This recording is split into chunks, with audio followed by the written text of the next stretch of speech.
नमस्कार, मी योगिता. माझ्या किचनमध्ये तुमचं स्वागत आहे.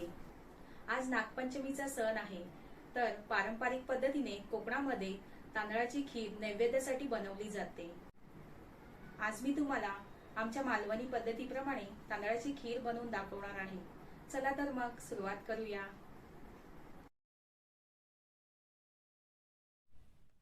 त्यासाठी लागणारे साहित्य आहे: 1 वाटी गावठी तांदूळ मिक्सरमध्ये थोडे फिरवून घेतले आहेत.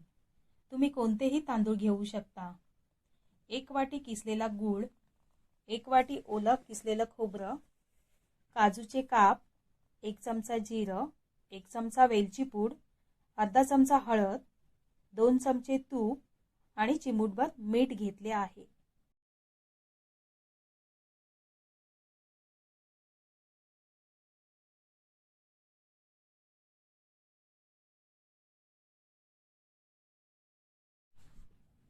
प्रथम तांदूळ चांगले स्वच्छ धुवून घेतले आहेत.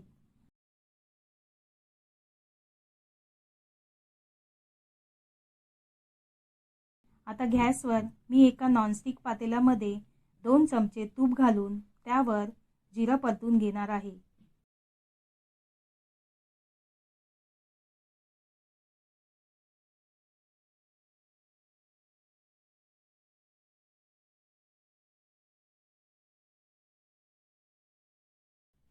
आता मी तांदूळ घालून चांगले परतून घेते.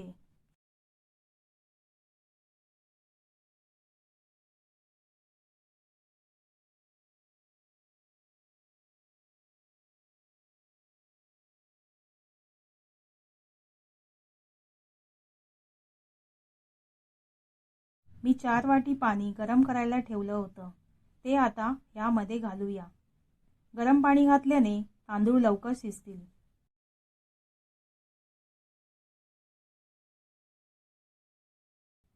गॅस मध्यम आचेवर ठेवायचा आहे.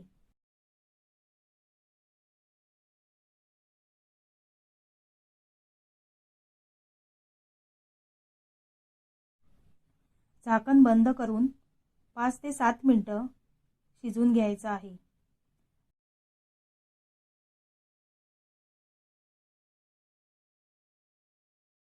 तांदूळ चांगले शिजले आहेत.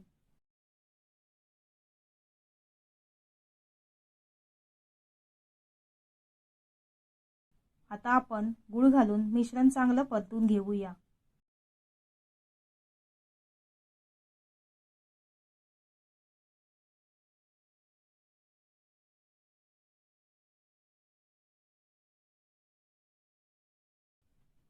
आता ओलं खोबरं, काजूचे काप घालून पुन्हा एकदा 2 ते 3 मिनिटांसाठी खीर शिजवून घ्यायची आहे.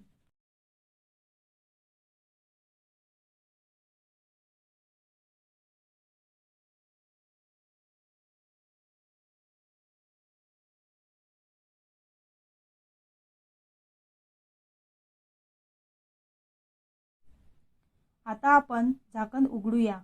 तुम्ही पाहू शकता गूळ खोबरं चांगल्या प्रकारे मिक्स झालेलं आहे.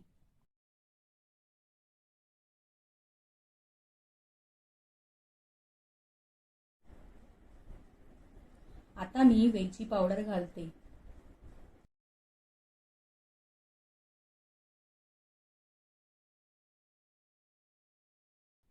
आता चिमूटभर मीठ आणि हळद टाकून खीर चांगली परतून घ्यायची आहे.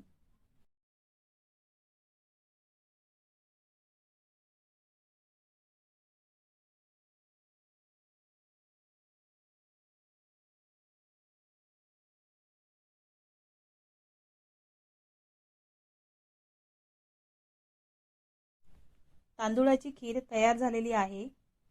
मी आता खीर केळीच्या पानात काढून घेते.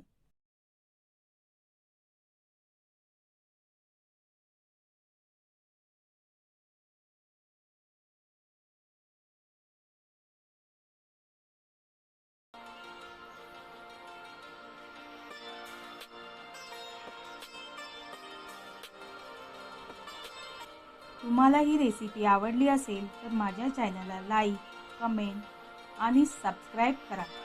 आणि बेल बटन दाबायला विसरू नका. धन्यवाद.